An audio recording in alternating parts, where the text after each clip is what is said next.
be serious about that, can you? I'm very serious about it. Give him credit for that, because there's a lot of... The bravery for running away when he got tired. No, the bravery... Sorry. No, go on. Sorry. From round one, running away, jumping up and down, falling down on the floor, yeah? Dollars. He did not, but go ahead. For a clown show. For a freaking clown show. Jake Paul embarrassed himself, embarrassed the sport, and embarrassed everyone that calls himself a fighter. After his knockout loss to Anthony Joshua, Jake Paul faced Stephen A. Smith in a live interview. Smith asked why Jake chose to fight such a top-level opponent so soon, calling it a risky move. Jake answered confidently, saying he still has the best team, strong training, and that this loss won't stop him from continuing his boxing career. Nah, definitely I need a few more fights. I'm not taking them on in my next bout, but a couple more years of experience with the team I got. I'm surrounded by the best team in the world possible that money can afford, so I'm getting exponentially better. After Jake Paul's fight with Anthony Joshua, Logan Paul spoke out about the fan and critic reactions, calling many of them haters who would complain no matter what. He explained that competing at this level naturally attracts scrutiny, and this fight was no different. Logan pointed out that, although no one realistically expected Jake to beat a two-time Olympian, his confidence and determination were impressive. Even after breaking his jaw, Jake stayed positive, joking and filming content in the hospital, showing his resilience and love for boxing. Logan emphasized that this mindset pushing through fear and adversity is what drives Jake's success. Despite the loss, Logan sees the fight as a positive, proving Jake's toughness and his willingness to face challenges that most would never attempt, earning respect through perseverance rather than victory. These are haters. Haters gonna hate. It's just the name of the game, you know. When you're operating at the high level that my brother and I are, the haters come with it. I mean, statistically speaking, part-timer, I think the narrative's dead. I've been showing up every single Monday for the past month and a half. I've wrestled in 4 out of the 5 times I was there. I won every single match. So like, everyone who's yapping can now shut their trap because the narrative's dead. I mean, you brought the receipts. I think that the proof stands for itself. And you mentioned your brother. Jake went 6 rounds on Friday night with Anthony Joshua. I know how proud you are of him. You were in the hospital with him afterwards. You called him an absolute warrior and said on your Instagram that his broken jaw won't break his spirit. How did you think, and what did you think of how the fight went down? So, from strictly a logical point of view, I actually think it went down exactly as it was supposed to. I'm not sure anyone really thought that Jake was going to beat Anthony Joshua, but you have to understand, being his brother and in his close circle, he has this conviction that makes you believe, and he has this ability to defy reality and morph it into his vision of how it'll transpire that makes you think he'll win. However, like this was my opinion, this was a logical conclusion to the fight. The 2-time Olympian broke the influencer boxer's jaw. Like, okay, you know, we could have wrote it in a story and it would have made sense. That said, I think he did amazing. I'm incredibly proud of him. I think it was a net positive. I think the world can see now how tough Jake Paul is.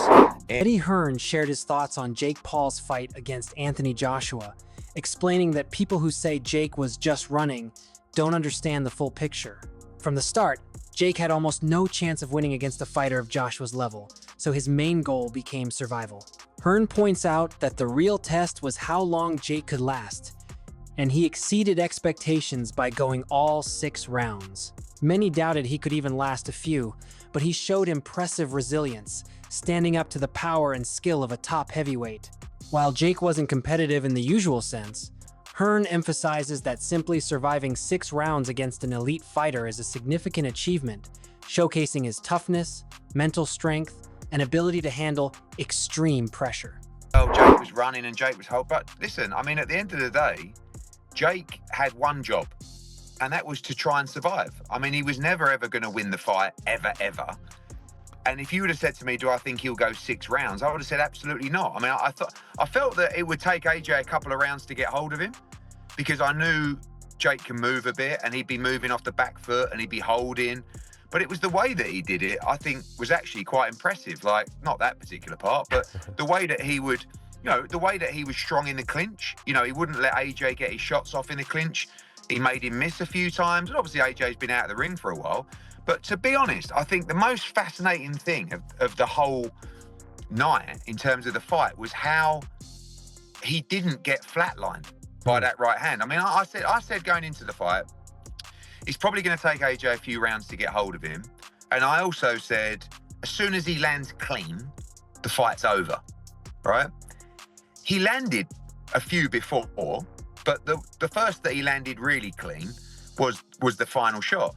But, he never flatlined Jake. I mean, he did break his jaw in 2 places, which is a disaster. But there are a lot of heavyweights that would have been out cold from that right hand. I mean, one of them was Francis Ngannou.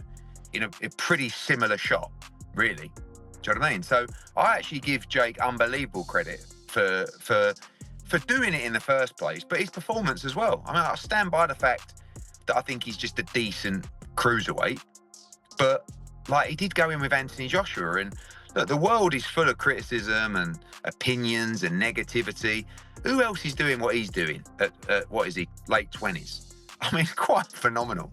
I mean, the guy's a complete madman. I'm watching him come out to that ring walk, and he's just Stephen A. Smith also said that Jake Paul can't rely on his YouTuber fame when facing a top fighter like Anthony Joshua. He believes that if Jake still sees himself mainly as a YouTuber, he shouldn't be stepping into the ring with elite boxers. According to Smith, fighting at this level demands full commitment and respect for the professional sport, not just fame or a crossover reputation.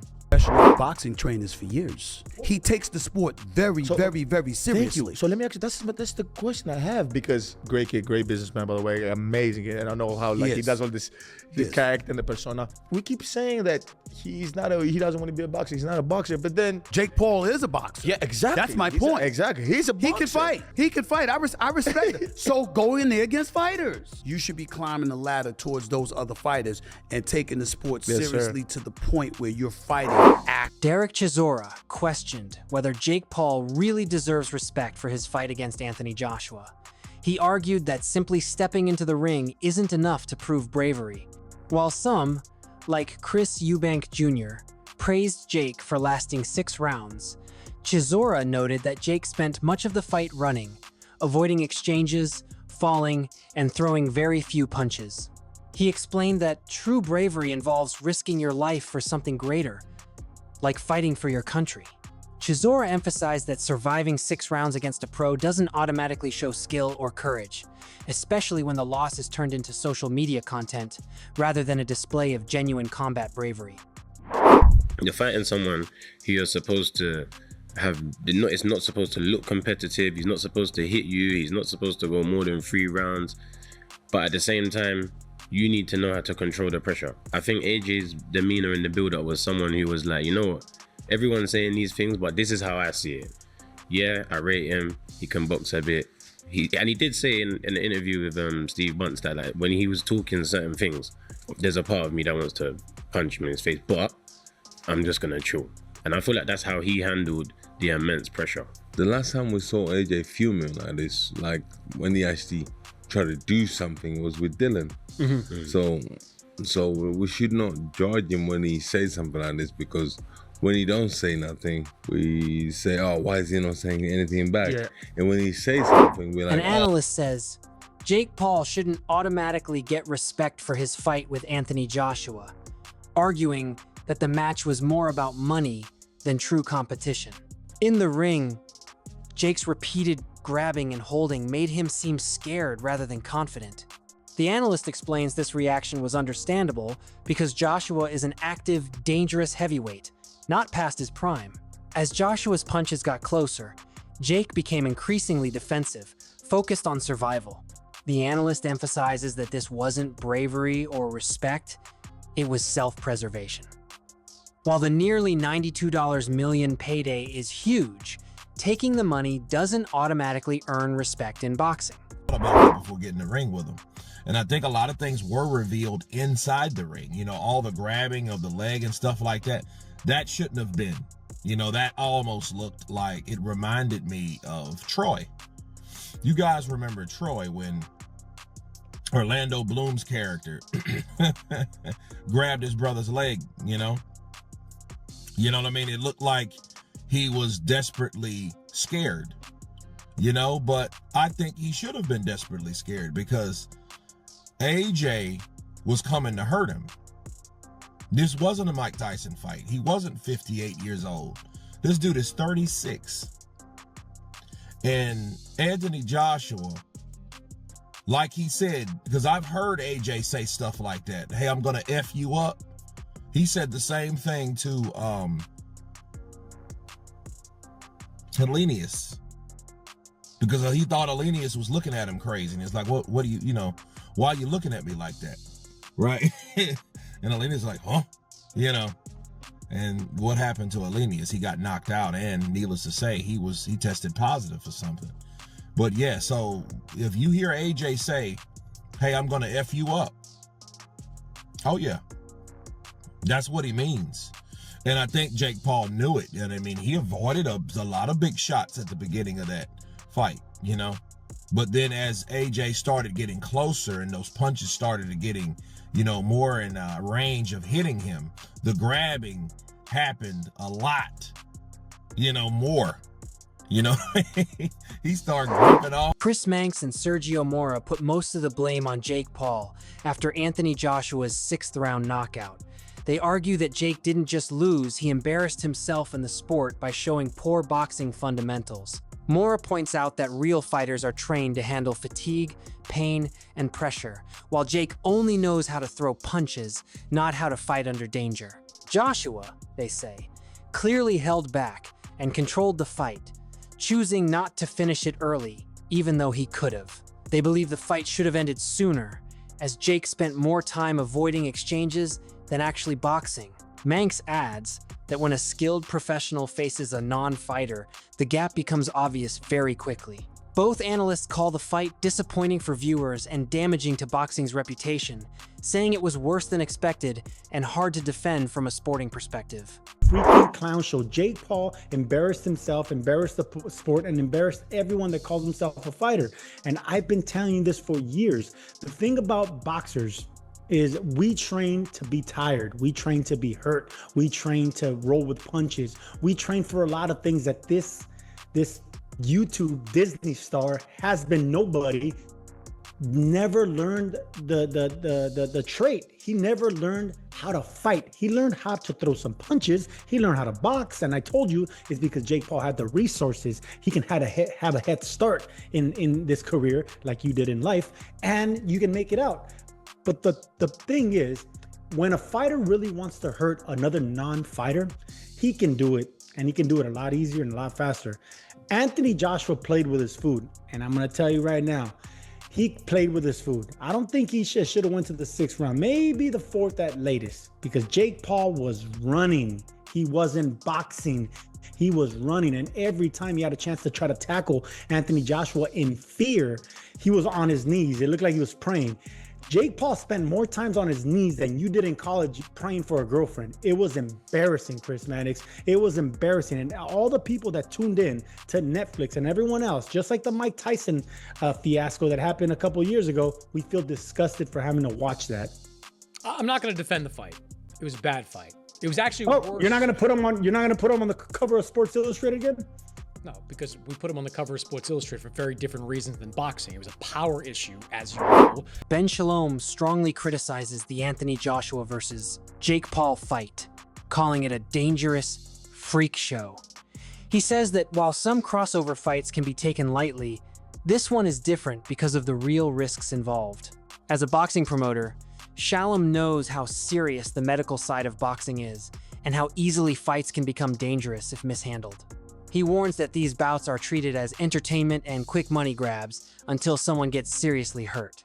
According to him, this kind of fight mocks boxing and damages the sport's reputation. He adds that many people in the industry stay silent because money is involved, but fans, young viewers, and sponsors may think this is what boxing really is.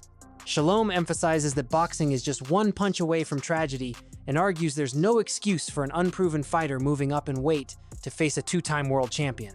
view then on the Jake Paul, Anthony Joshua circumstance? I mean, a lot of people talking about the discredit it does to boxing. I don't put it in the category of boxing. I put it in the category of entertainment, and Anthony Joshua being introduced to America as a media star. What's your overall view of what it does or doesn't do for boxing? Jake Paul being licensed in a fight that many people think that he shouldn't have been licensed to fight, in a commission that often does that. As a promoter, do you think it's a bad look for boxing, or are you thinking it doesn't really matter? It's not really what boxing's about. I usually and have said in the past that things can be things, you know, you've got to take it for what they are. But in this occasion, I do think it is a freak show, if I'm honest. I also think it's dangerous. I'm sat here as a boxing promoter, and I see what goes on with the medicals before and after fights, and how dangerous the sport is. And I saw Callum Simpson. The fight should have been stopped way before it was, but was in trouble on Saturday night. It's all a bit of fun, and it's all a money grab until someone gets seriously hurt, seriously damaged, and then the whole sport comes into disrepute. For me, it makes a mockery of the sport of boxing. For me, no one in the industry wants to talk badly about it because everyone's lined, the pockets are getting lined. And when you look at that, and kids will look at that, and fans will look at that, and sponsors will look at that and think that that is boxing, as I say, we're one punch away from something serious. And yeah, it's Ben, on the flip side of that argument, mate, you will tell me that you knew that Chris Eubank wasn't right to go into that fight. No, but let's be completely honest, right?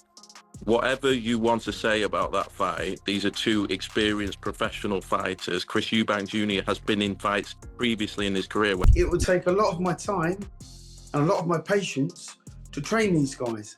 Now, they don't know a right hook from a meat hook. They don't know a jab, you know, from a proper boxing jab to a jab in the arm with an injection. They haven't learnt the basic fundamentals. Nobody's taught them to keep their hands up and their chin down. Nobody's taught them how to jab properly. Like I say, these guys were just swinging shots on a wing and a prayer. And it was quite painful to watch. I don't know who coaches these guys. I don't know. Maybe they're MMA, maybe they're kickboxers, maybe they're professionals in their chosen field, but they're not being trained by boxing coaches. That's clear. What I would do, you'd have to strip them down and start from square one. And I mean, I've got a lot of guys in my gym, and a lot of these guys probably would do better if they entered this Misfits competition. I'd have guys from my gym calling themselves world champion, because at the end of the 6 rounds, Timur was crowned and still heavyweight world Misfits champion. Well, if that's the level of opposition, I might even head a few of my guys into that, see if they can't nick a few quid. They're not going to get hurt. It's, what surprises me about all of these crossover organisations that want to, you've got footballers that want to be boxers, you've got MMA that want to be boxers, you've got boxers that want to be boxers, you've got table tennis, you've got cricketers, you've got, name any sport you want, rugby, you got. That's all for today's video. Stay tuned for more updates, and we'll catch you in the next one.